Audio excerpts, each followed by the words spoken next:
Hello, and welcome to this Barnes& and Noble Book Club discussion with the amazing, the London-based, you're in London, right?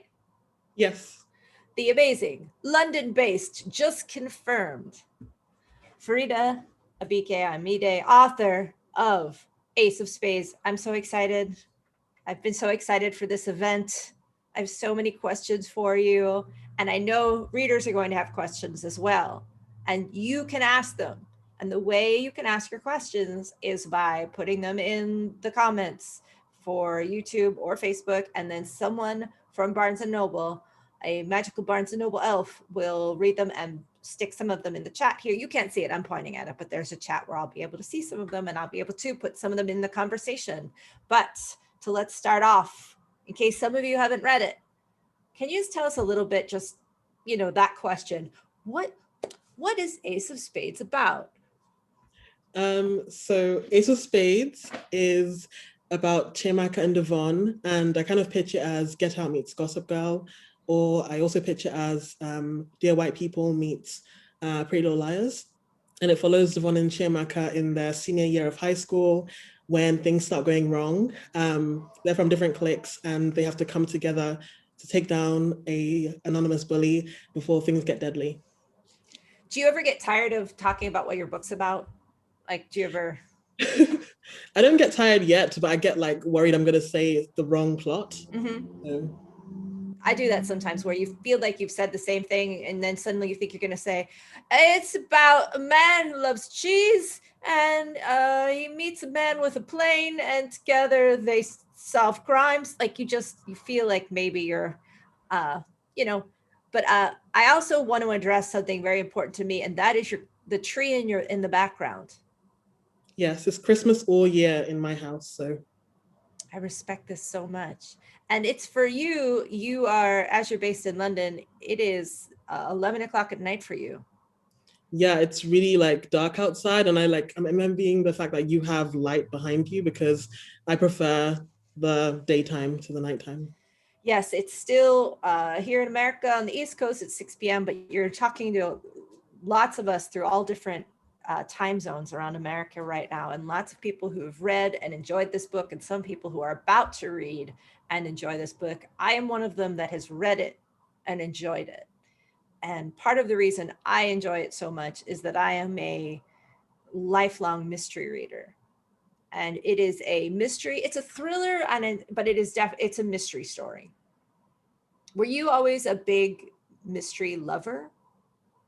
Yes, I feel like they're the most like interesting stories to me. Like when I was younger, I was always watching kind of crime shows with my parents, and like I listened to podcasts. I haven't listened to one in a long time, but yeah, I love mystery and like thrillers and crime. And because I've heard, I was listening to an interview with you earlier today, and you said something kind of amazing, which is someone asked you if you always wanted to be a writer, and you said that your original plan was to be a lunch lady because you wanted to find out how to peel oranges. Yeah, because when I was younger, like in lunchtime, like during lunchtime, they would give us these sliced oranges. And I just didn't know that you needed a sharper knife, and I wasn't allowed to have a sharp knife. So I assumed that you went to like lunch lady school and they taught you how to cut oranges in this really nice way. So yeah, when I found out that secret, I was like, okay, I will be a writer then. To be honest, as a birthday present once, I did get a class where you get to go into school and they teach you like, here's how you cut an apple, and they did actually teach you like, here's how to cut an orange so it looks really nice. So they will actually teach you that, and you'll be like, Pretty wow, cool. no, none of that weird stuff in the orange. But because you are, I love talking to you before. I've gotten to talk to you once before, and you are born and bred in London, and but you go to school in Scotland, or you just finished school. Yes. What was that? Because this setting of Niveus Academy is in the United States, It's kind or of meant to be like reminiscent of the United States or just like the global North in general, but it's like meant to be almost settingless. Yeah, I guess we could all sort of read into it because it has that, you've said many times that it is this combination, like your feeling combination was Gossip Girl and Get Out. And it does kind of capture that that feeling of some kind of like mystical academy that isn't like magic or anything like that, but it exists somewhere, the Gossip Girl school or the what was the, did you have a kind of, aside from things like Gossip Girl, like a kind of mental idea of what this, because this academy, I'm saying this carefully to avoid spoilers. Um, this academy, the nature of the school plays a very, very important role in the mystery. Did you have any kind of schools in mind or a type of school in mind when you were shaping it? Yeah, so the academy and the setting generally of the book is kind of meant to feel like um, kind of the things I went through when I was younger. So it's kind of the flipped version of my experience of high school. My high school was very Black. It was mostly Black and Asian kids. And we also were in between two worlds as well. Like in the book, there was like a very rich side called Crystal Palace in London and a very poor side that goes towards my area. And so in the book as well, you have kind of Devon's area and Chiamaka's area. And I think I wanted to show kind of how the physical class divide happens in so many settings, especially where I'm from. But also I'm really inspired by my university experience and just seeing kind of the way old institutions feel and just the things that are kind of almost woven into the foundations of these type of schools. So those are kind of my big inspirations, but generally I love boarding schools and like private schools. They're so cool and like mysterious. So yeah, I've always wanted to write about that. Yeah, me too. I wrote about a boarding school partially because I didn't go to one. I don't know what happens at boarding school. I have no idea. But making our own school is a lot of fun. Now, of course, a lot of really bad stuff happens at your school. And certainly I felt those very, very strong. You mentioned Get Out, but that very particular Jordan Peele-esque quality where he's such an unusual guy in that I always was like the comedian guy is going to make horror movies, like I don't understand, and then you watch it and like he's like, oh, he's a genius, he can do everything, like he's brilliant. But they're so psychologically well, they're such a well-strung bow, it's just such a delicate thing that he makes, and I feel like you do that as well. You make this very tense atmosphere. I realized that this is not a question and it's just me talking excitedly about the book. I was like, and you just did a really good job. And then I looked at you as if you were supposed to say yes.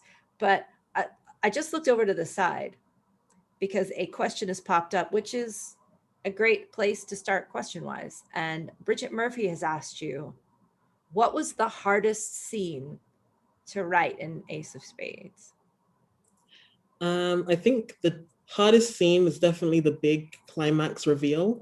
Because I kind of, when I was like getting the idea for Ace of Spades, that was one of the first scenes that came into my mind. Mm-hmm. And I think it's always hard for authors, especially authors of like thrillers and mysteries, to kind of land that big climax.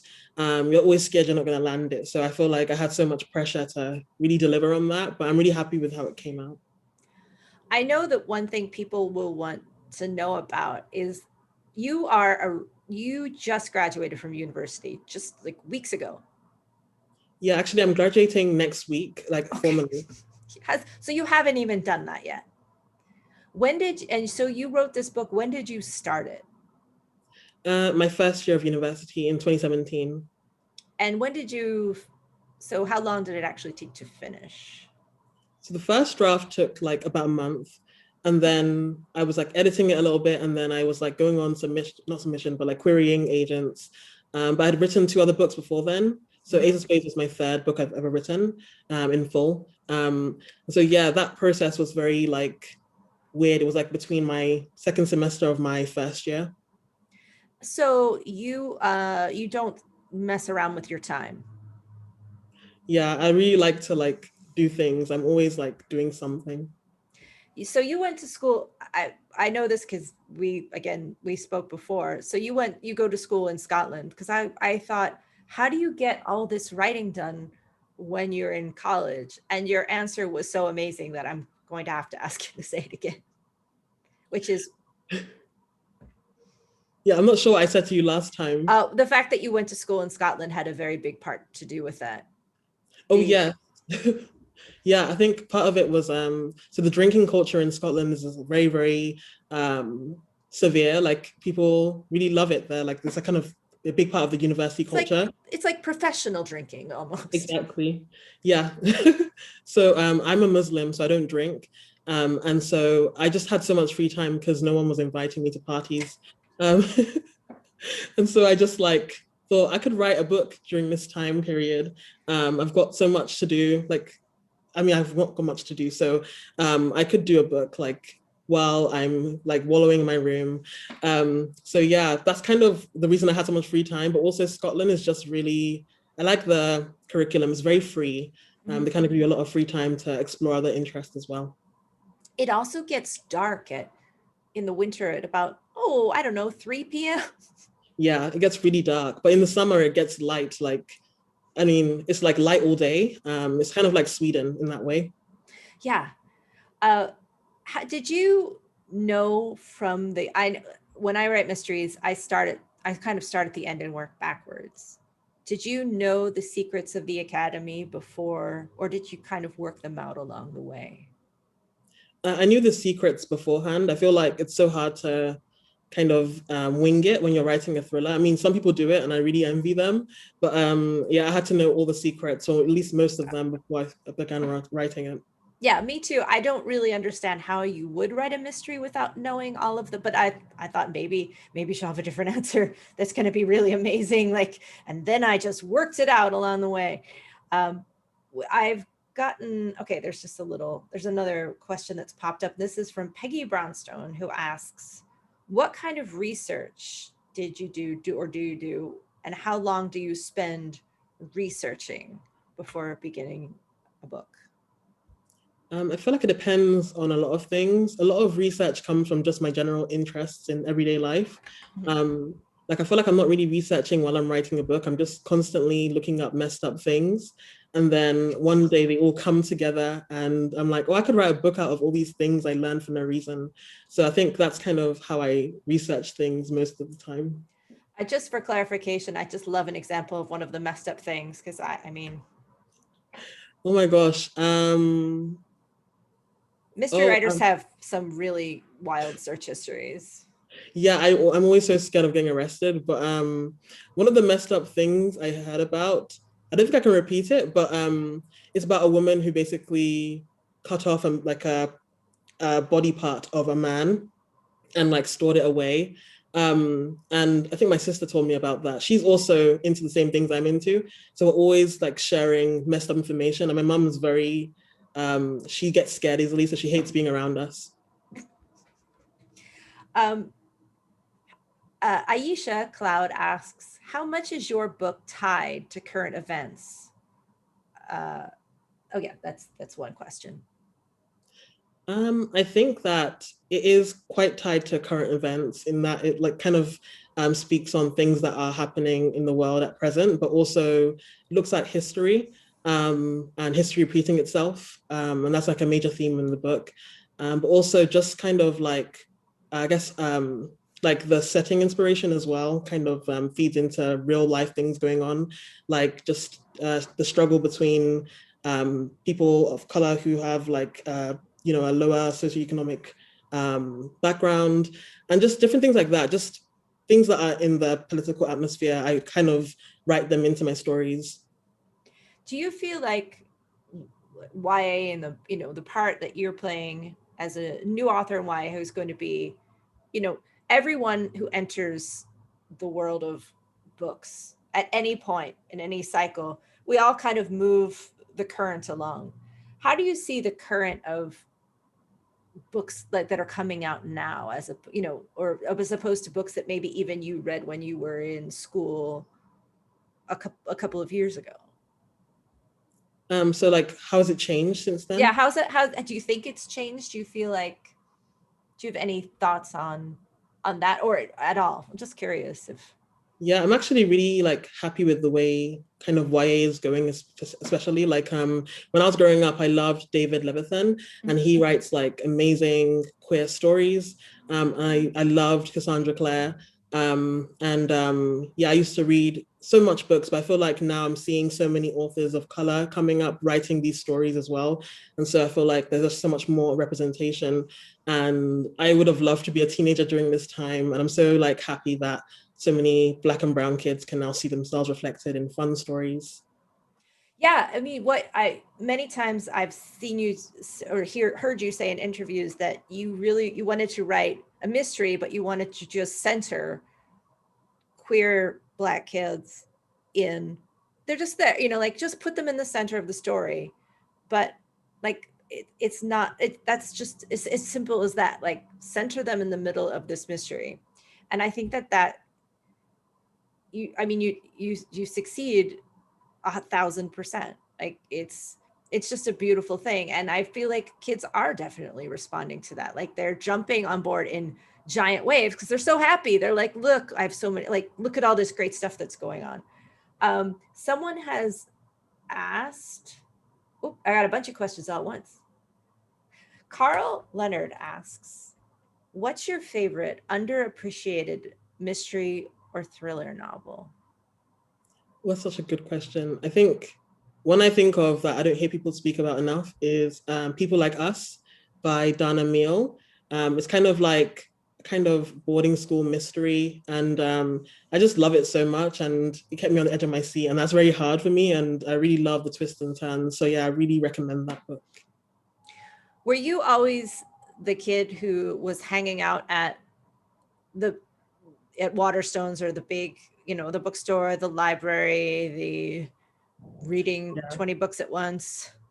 Yeah, actually, like I remember one time I got in trouble when I was 15, because I like wasn't home on time, and I came home around 6 o'clock, and that had never happened before. But I was literally in Waterstones, and my mom was shouting at me, and I was just lying to her, saying I had to stay behind school, and I kept on sounding like I was doing something bad, but then I had to just confess that I was at Waterstones, and she immediately believed me, because it was so like plausible, because it was who I was. Yeah, I was always in the bookshops. So you told your parents you'd gotten in trouble to cover up for the fact that you were just hanging out at bookstores?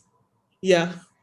This is the most pure book nerd story that think I've ever heard. No, no, no. I was just getting detention.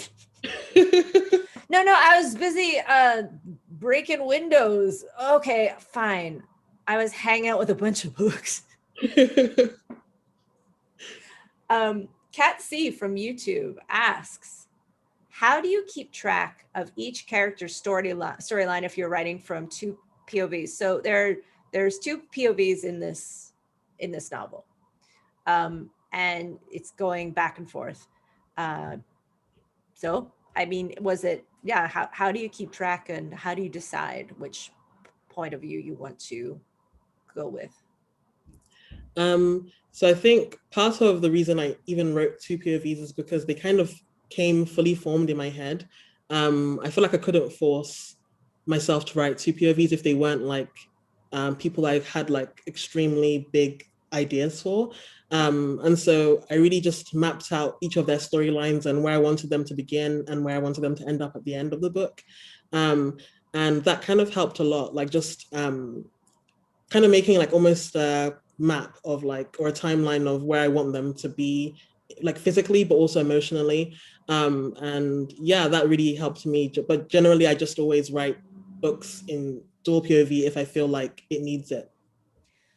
Just some process stuff, because I know that probably a lot of the people in the book club will want to write or be writing and want to know some specifics about how, maybe literally how you write, and especially how you balanced your student life and your writing. The fact that you're like, oh, and I'm just writing best-selling novels while I'm like finishing. It's no big deal. Like, you guys, it's no big deal. Don't worry about it. Don't worry about it. What do you actually use when you sketch your, programs, everything from programs to pads of paper to like things like taking walks, or like, do you have any kind of walking us through how you actually sketch things out? Yeah, so I do a few things. One big thing I do is I get a whiteboard. I really love whiteboards because notebooks scare me, and so does paper, because I can't rub it out afterwards. I can't erase it. And so I'm always like trying to get things perfect if I'm using a notebook. Whereas with a whiteboard, I can be messy. And so I use that just to like randomly write down things. Like if someone came into my house and saw the whiteboard, they'll just see stuff like death by strangulation and stuff like that written on it with a question mark. But also, I remember in my second year, I locked myself outside of my house on purpose and didn't come in until I got the idea I needed for the next scene, which was very extreme because Scotland's very cold. And I won't be doing that again because I think I caught something. But yeah, I really try different things. I also like to do this thing where I think about the character I'm struggling with, and I try and kind of write down what their reaction would be to something. So I got this idea from my friend who writes fantasy. She writes down what her like characters would react, like how they would react to being in a cage with a lion. Because I write mystery thrillers, I kind of write down kind of a like how their reaction would be to seeing a dead body. And I try and figure out the type of person they are from that. So like with Chiamaka, I feel like she'd be very scared, as you might, because she might have seen a dead body in this book, no spoilers. But with Devon, I think he'd kind of mind his own business and like say, that's someone else's problem. So yeah, that kind of helps me figure out who the characters are, just doing those type of exercises with them as well. First of all, I'm just excited you said whiteboard. I had visitors in here today. I haven't had many visitors in the last year and a half, but one was a child, and she walked around and said, you got a lot of whiteboards in here. I was like, yes, I do, 8-year-old. I have a lot of whiteboards in here. And no, don't look at those weird things I've written on them. They're creepy. Yes, she had a lot of pointed questions. Hey Kay from YouTube, on that same note, asks if you have any world building suggestions. I'm terrible at world building. It takes me forever to kind of figure out. Disagree, but go on. I feel like my first drafts are like, it's as if it took place in a white room, because I can't picture things. I'm really jealous of people that can literally imagine things in their head as they're writing. I can't see characters or like settings. And so something I would use to help me kind of describe things is I'd literally get up, like I'll pull up something from Pinterest, like I'll type in fancy boarding school and I'll look at different like pictures of them and kind of describe what the picture looks like physically in front of me. So whenever I felt like I wasn't describing a room enough, or I wasn't like making it atmospheric enough, I would kind of pull up a picture and try and describe that picture instead of trying to conjure something in my mind, because I couldn't do that. Yeah, I think that's such a, I'm very, I use maps a lot. Like I need to have maps, and I need to draw maps. I need to just sort of see in space where things are a lot. But if you asked me, like, what does so-and-so, or some people always say, well, who would play so-and-so in the movie? I'm like, I don't know, somebody, whoever you want. Cookie Monster, I don't know, like whoever you want to play them. I don't know. Because I don't think in that way. It's just not the terms that I think in. However, you have talked many times about your love of trash TV. I know that you are following Love Island right now. That's a real UK. I don't think I even know what Love Island is. I just know about what? Can I just ask? This isn't a book club. What is Love Island? It's kind of just like kind of a 6 to 8 week program where every day, apart from Saturdays, we watch these like conventionally attractive people try and date each other. And then drama ensues, and it's really just mindless like TV. And yeah, I just watch it in the background while I'm trying to zone out. Yeah, it's fun. Okay, Because I think they're about to do a Regency one that's basically going to be like Bridgerton reality dating show, as far as I can tell. Thank you for explaining Love Island. I apologize, you guys. I was like, what is this show and what is it? I kind of guessed that's what it was. But because you love things like Gossip Girl, you don't have any ideas on dream. That's not a thing that you do mentally, the dream casting or anything like that. Not really, but I've heard people like say a few names and I've like researched them and I'm like, oh, that's a really good choice. I can't remember the names off the top of my head, but people have better ideas than I do. I'm really bad at that as well. Well, I mean, I always say I write books. I don't make movies. So I don't know. Like it's just not the way I'm wired to think. And whenever writers are like, oh yes, it's like so and so and so and so, I'm like, oh, do you have an extra skill set that I'm like, but Wendy from Facebook has asked, is this going to be made into a movie? Which I'm sure is a question you get a lot. Yeah, I think I get the question like several times a week. Yeah. And I'm like always wishing I could answer, but like I think if there's news, I will definitely like when I can, I'll definitely post about it. But as usual, authors have to be kind of secret about everything they do. Yeah, because movie things, we don't actually get to control any of that, and we don't cast them, and we don't. They kind of happen in their own realm, and we are often the last to know. But yeah, we always have to ask. We always have to answer that question like we're spies or something. Like, nothing. I don't. It's like we're carrying really valuable information when in fact, like, oftentimes we don't know. But Yinsi 8 from YouTube asks, would you ever write a story set in Scotland? Oh, that's such a good question. I feel like maybe, but also maybe not. I feel like it would have to be a haunted story because Scotland is so, scary, and they have a lot of cool ghost stories.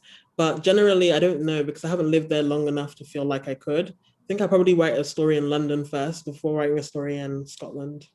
It's a very spooky, but it is very murdery. There's a lot of Scottish murder mysteries and things like Dr. Jekyll and Mr. Hyde, and it has a history of being kind of spooky. And you went to school at St. Andrews, I think. No, Aberdeen. Aberdeen. I'm sorry. In my head, I was like, I had it, and then I messed it up. How far is Aberdeen? Quite far north. Yes, I think it's the furthest you can get from London for a university. So when you said it was dark, you were not joking. Yeah, it's really dark. It's like constantly dark, and people get very depressed because it's very dark outside. But I like darkness, so it's fine for me. Yeah, I have a hard time with that. So, Hey Kay from YouTube asks, do you struggle with characterization? And if so, how do you overcome it? So the way you build, the way you built your characters, you said before that you kind of saw them from whole cloth in the beginning, that they were. Yeah, I kind of like with Devon and Chiamaka, they're kind of versions of myself and other people I know, but also not because I don't think they're anything like me. It's kind of like aspects of like struggles I've gone through as a teenager, and they kind of were building to make a full person. And so with characterization, especially when I don't have like a person kind of fully formed like I did with them, I kind of do different things. Like I might take a quiz trying to pretend to be someone else, or I try and think of the story and like the type of character that would be telling the story and why. And just like using my whiteboard to bullet point things about this person and why they need to be a certain way for this story to make sense or be interesting. Did you have a roommate in university, or were they single rooms? They're single rooms. I don't know how Americans do it because I could never be in the same room as someone. Yeah, oftentimes we share dorm rooms, and they're very, very small. So because I'm imagining you've got your whiteboard, and it's maybe in my imagination, it looks like one of those boards that has all of like the thread that's like joining it. And you're just like, okay, here we, and then your roommate comes in and is like, what's happening? And you're like, nothing. I'm just doing this. And they're like, okay, I got to go out and go to 12 weird parties. And you're like, okay, I gotta stay in and plan all these murders. The single room is such a beautiful, exciting prospect for so many American college students, because we get squashed together in tiny spaces where then we're always looking at each other like, hey buddy, what's up? I'm always going to be 2 feet away from you at all times. So it's not conducive to mystery writing in college. From YouTube, we get, which character, if there's one, did you enjoy writing the most? That's like asking to choose among your children, but. I think the character I like writing the most was, there's a cat in the book called Bullshit, and yes. That's my favorite character to write, because so sassy and so funny and unproblematic. Yeah, the animal characters, I have recently watched the show Loki, and there are many Loki. That's not a spoiler, but there is an alligator Loki, and he's my favorite. He owns my heart, alligator Loki. He's just Loki, but he's an alligator, and he wears a little crown. And I love him.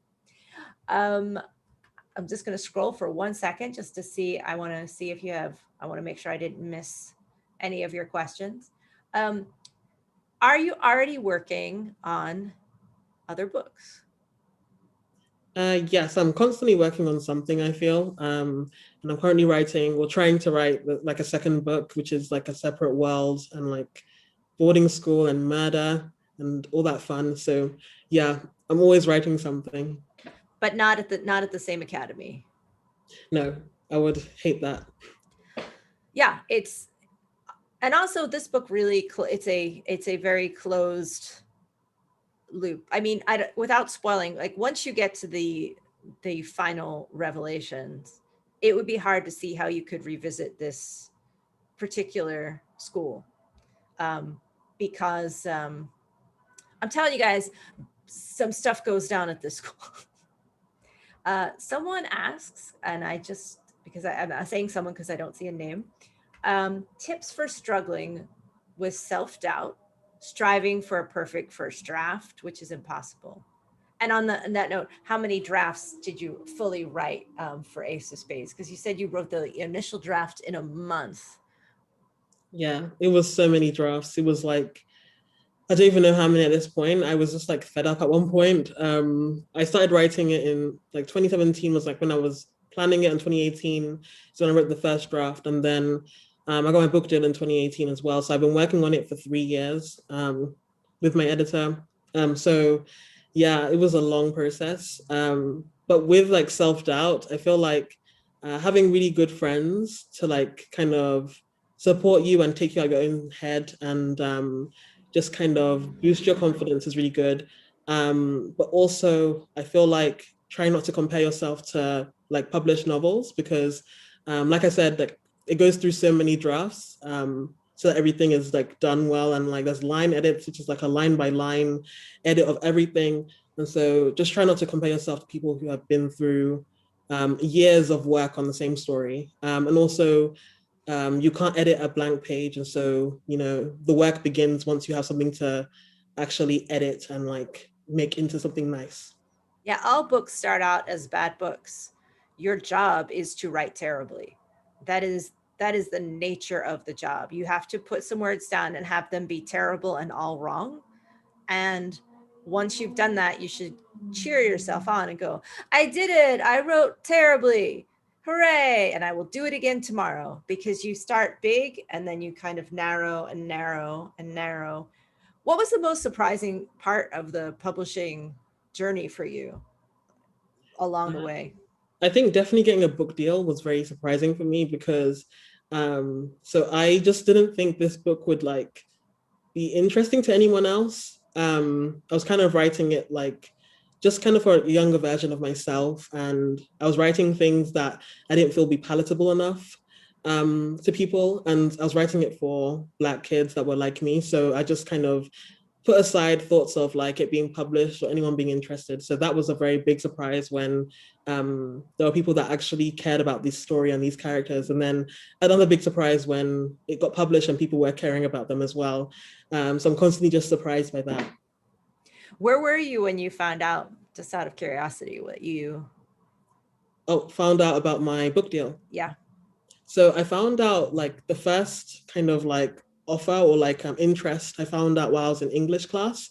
We were like in a tutorial, like a seminar, and we're studying Shakespeare, and I checked my email and I saw like an email from my agent with like exclamation marks.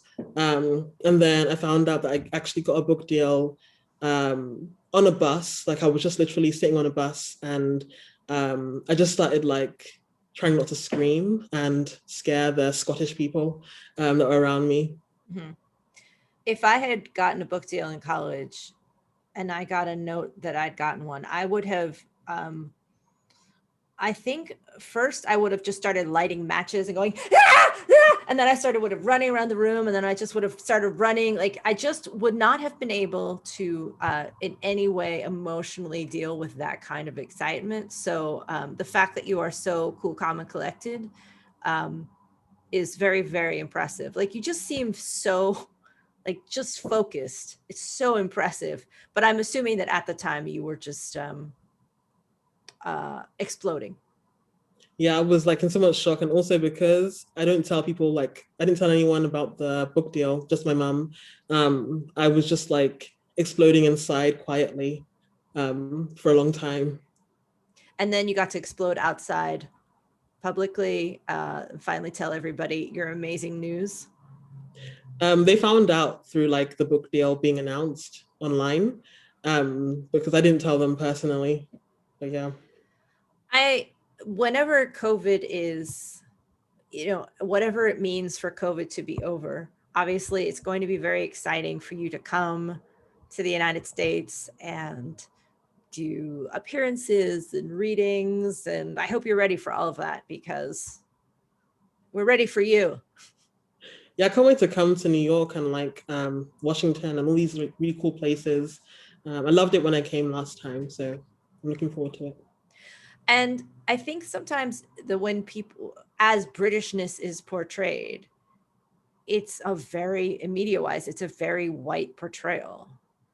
And and that is so not what modern Britain is, or what Britain is. And it's to hear you talk about your neighborhoods in London and your experiences as a Black writer from the United Kingdom. I know that it's thrilling for so many people, and it's so exciting, and I don't know. I'm just so excited about this book. I've been excited about this book since the minute I read it, because it is the murder mystery. No spoilers. No, it is the murder mystery boarding school, twisty, turny book of my dreams. And that's why you have to write a bunch more. And I don't want you to feel any pressure, but I'm going to need you. But I'm going to need you to have to do that. And we are almost we're going to talk just for a few minutes more. If you guys have any final questions, this is your time to get them in before she disappears into the night, because again, it is almost midnight where she is. It is so late. It's so late. Are you drinking tea to stay awake? Yes. So if I'm just letting you know, this is last call for Faridah and her tea. Do you have a favorite tea? Because a lot of people are going to ask that. English breakfast. I'm very basic with tea because I'm just really basic as a person. Well, I'm married to an English person, and he likes PG tips. And if you give him anything else, he looks like you've handed him a dead snake. I like Yorkshire tea, so I hope he doesn't like kill me over that. No, he just personally is like, just give me something basic. Just, I want a cup of tea. That's all I want. I don't want one of your weird American, like, flavored teas. I want a cup of English, just tea. It's just tea. English people, they need their tea, and they need it to be regular tea, and they just need a lot of it. Where can everybody find you online? So you can find me on Twitter and Instagram at Faridah Likes Tea. And my website is faridahAbíké-Íyímídé.com. And I think that's everything. I'm also occasionally on TikTok. I'm usually just there to scroll and look at memes, not really to post anything, but Faridah Likes Tea as well. I had to drop your tea in there because you can easily remember her because Faridah likes tea. We have one time for this one last question. And they ask, this is so great. I love this question. Have you done anything major to celebrate all your good news? Or do you have anything you really want to do? Did you? I don't think I've really celebrated properly because it's the pandemic. I'd really love to go back to Amsterdam because that's my favorite city. But I've mostly just like been celebrating with like tea and like, I don't know, getting myself more books. Honestly, that sounds like the very best of possible celebrations. And on that note, everybody, thank you for coming. If you haven't read the book, I don't know what you're waiting for. I don't know what we need to say to you. This is the mystery thriller that you need to read right now. Tell 20 of your friends and then get them to tell 20 of their friends. And that way she will come to us and we can give her our weird American tea, which she will not like. It's Lipton. It's weird. It's not great. It's better iced. That's how I drink it. That's what this is. But thank you again. And remember, you can get Ace of Spades at your local Barnes and Noble, online, in person, wherever you want to go, they've got it. Thank you so much for coming, Faridah. Thank you. Thank you to your tree in the background. And everybody, keep reading. And hopefully this will end, or that'd be really awkward that I was just like, just said that and it just keeps going and there's just an awkward like, oh no, they're letting it happen.